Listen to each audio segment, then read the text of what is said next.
So I wanted to follow up on what I was sharing in the last video about the inner structures of the brain and the nervous system always listening for safety cues and danger cues.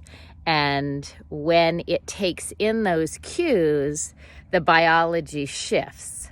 If I take in, everything's okay, everything's safe, we're all good to go, I can be in ventral. But if I begin to notice there's a shadow over here or a weird noise or even relational cues like somebody's rolling their eyes at me or they just turn their back on me, those are registered in the system as threat cues.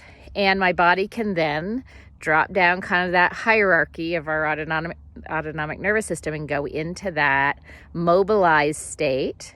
In the sympathetic nervous system, we feel energy to mobilize, to do something, to address the threat. And if we can't, we drop down into the dorsal system.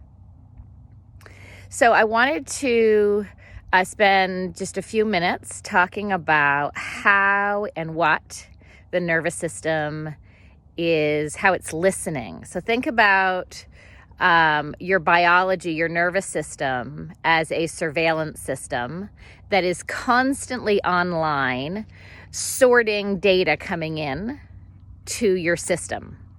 And it is listening to 3 different places for safety cues and danger cues. First, it's listening inside the biology of the body, inside the body. So my vagus nerve, 80% of it is devoted to getting data from my system and sending it upstairs to the brain to say, your blood sugar level is a bit off, right? Like we need to get the pancreas to secrete some more insulin. Let's send some messages downstairs so that your biology can get back to homeostasis. Our hormone cycle with cortisol and adrenaline. If I cut my leg, I am going to have lots of messages sent to my system to secrete endorphins so I don't feel pain for a while. So one, the surveillance system is always listening to the inside biology and registering those as I'm okay and I'm safe or I'm not and I need to do something. The second place that the surveillance system is listening is in my external environment, right? So I am listening, I'm hearing the plane above, I'm hearing some birds, I just put my dogs in the car after our walk, so I'm seeing my dogs waiting for me, wondering what I'm doing. And I'm aware myself of, I feel a little thirsty after that 2 cups of coffee and now a walk, right? Like I really need something. I'm listening, I'm feeling the temperature, I'm taking in my environment through my senses. So what I see, what I smell, what I taste, what I hear, what I feel, data coming in through my senses is registering on that autonomic nervous system and the midbrain saying, hey, I'm chill, I'm good. You can just kind of stay in ventral, you're good, or not, and let's start mobilizing to do something. The third place it's always listening is between nervous systems. We have a capacity to feel somebody else's nervous system state. You may relate, I certainly can relate to walking into my home at the end of the day, and within the first 5 seconds, I can tell you where my husband's at, just by the sound of his voice, by whether he looks at me when he says hello, the way that he might give me one word versus like a whole paragraph of how the day was. My system senses, like we're not good here, or like, wow, we're cool. We're going to do this thing of relating and maybe cooking dinner together and it's all going to be good. So we're always listening to other people's nervous systems and we have capacity to feel it and we can we easily register threat cues and safety cues from other people, and not just what we're picking up, whether they're rolling their eyes or they're looking at us, but also we can feel where their nervous system is. So these three things make up neuroception, the listening and the picking up of cues from our neurobiology. It's called neuroception. And that is very key to understanding counseling and why you might want to see a counselor and what we might do. Because when we get stuck in different states, we are primed to neurocept towards more danger cue or safety cue, or more helplessness. When we are in a ventral state, the system is primed to be able to notice safety cue. I can notice the beautiful sky this morning. I can notice that, wow, it's so awesome that like my tires are full of air this morning and we're good there. And I can just like, oh, wow, that smell, it smells like rain, you know, and I can take in these things. But when I'm in sympathetic, I neurocept with a bias of over-evaluating danger cues.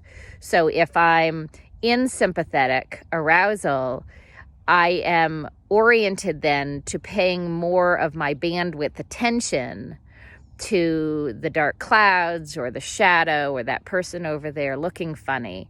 And I am not going to devote attention to the butterfly or the rainbow because those aren't going to help me survive. And so the brain is primed to over-evaluate danger cue. When I'm in dorsal, the brain is primed, and the story of that state is I can't do anything. There's threat, and I can't be effective. And so, or I'm like overloaded on the bandwidth, and I can't mobilize. And so the story of that state is I can't. I'm not able to. And so what's going to show up then in terms of where our thoughts are going to go or the feeling is more of helplessness. It's nothing I can do. I'm just not able here. And so we're going to take in more of that cueing, and that's going to be the heavier story in the nervous system and in the brain.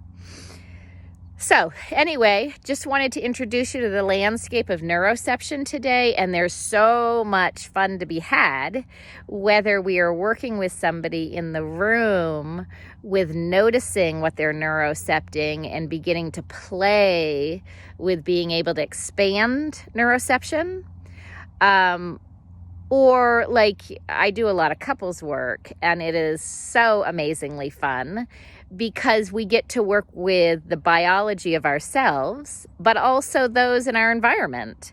And we're often neurocepting threat cue, not because of what's going on in the internal neuroception, or even I'm smelling smoke or seeing danger out here, but because I've got somebody who isn't giving me feedback. Maybe my wife is shut down, or she's angry about something, or, my kid is just like having a temper tantrum and is really in the sympathetic state. And that's going to register as threat to me.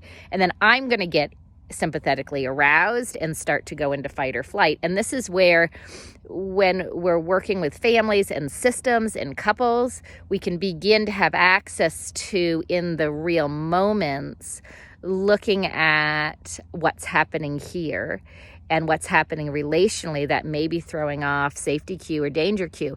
And this is where it's so key to bring in families and spouses and partners, because they are neurocepting their partner who might be coming home from the job.